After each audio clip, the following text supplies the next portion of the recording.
তার মাথায় একটা অসাধারণ আইডিয়া এসেছে, একটা ব্যবসা, একটা প্রজেক্ট, একটা ক্যারিয়ার প্ল্যান। আপনি এক্সাইটেড হয়ে পড়লেন, কাউকে বলতে না বলতে আপনি ফেসবুকে পোস্ট দিলেন, বন্ধু বান্ধবকে জানালেন, পরিবারে শেয়ার করলেন আমি শুরু করতে যাচ্ছি। কিন্তু 2 মাস পর দেখা গেল কিছুই হলো না, আইডিয়া গেল, এনার্জি গেল, আর বাকি রইল শুধু আফসোস। কিন্তু কেন এমন হয়? আপনি তো শুরু করেছিলেন সাহস আর স্বপ্ন নিয়ে, তাহলে মাঝপথে কেন থেমে গেলেন? এর পেছনে রয়েছে একান্তই একটা সহজ কারণ। আপনি খুব তাড়াতাড়ি বলে ফেলেছেন যেটা আসলে আপনাকে বলা উচিত ছিল না। আজকের এই ভিডিও শেষে আপনি বুঝতে পারবেন কেন পরিকল্পনা সবাইকে বলাটা আপনার আত্মবিশ্বাসকে ধ্বংস করতে পারে, সফল ব্যক্তিরা কিভাবে চুপচাপ চুপচাপ থেকে নিজে পৃথিবীকে চমকে দেন, এবং আপনি কিভাবে নীরবতা ব্যবহার করে সাফল্যকে বাস্তবে রূপ দিতে পারবেন।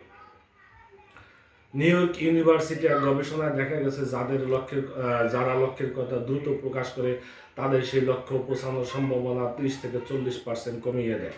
কারণ মানুষ পরিকল্পনা কথা বলে অন্যের কাছ থেকে প্রশংসা বা স্বীকৃতি পেয়ে যায়, আর মস্তিষ্ক তখন মনে করে এই তো আমি কিছু একটা অর্জন করে ফেলেছি। অপরদিকে যারা নিজের লক্ষ্যের কথা গোপন রেখে কাজ করে বাস্তব ফলাফল পর্যন্ত অপেক্ষা করে, তারা বাস্তবতা পৌঁছাতে 70% বেশি সফল হয়। জ্যাক মা বলেছেন, work in silence, let success make the noise. অর্থাৎ চুপচাপ কাজ করুন, সাফল্যকে শব্দ করতে দিন। আমরা সবাই মানুষ আমাদের প্রশংসা করুক, কিন্তু এই প্রশংসা মাঝে মাঝে আমাদের দিগ্ভ্রান্ত করে দেয়। আপনি কাউকে বললেন আমি একটা স্টার্ট আপ শুরু করব, কেউ বলল বাজারে প্রতিযোগিতা বেশি, আরেকজন বলল তুমি পারবে না, এটা তোমার জন্য না। আপনি কি করেন? নিজেই সন্দেহ করতে শুরু করেন নিজের উপর।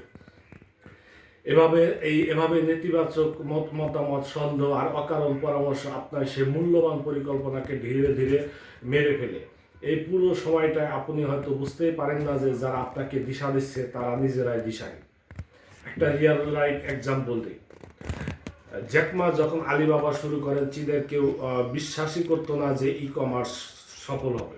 বন্ধু বান্ধব এবং কি শিক্ষকরা বলেছেন তুমি ইংরেজি পড়াও, ব্যবসা তোমার কাজ না।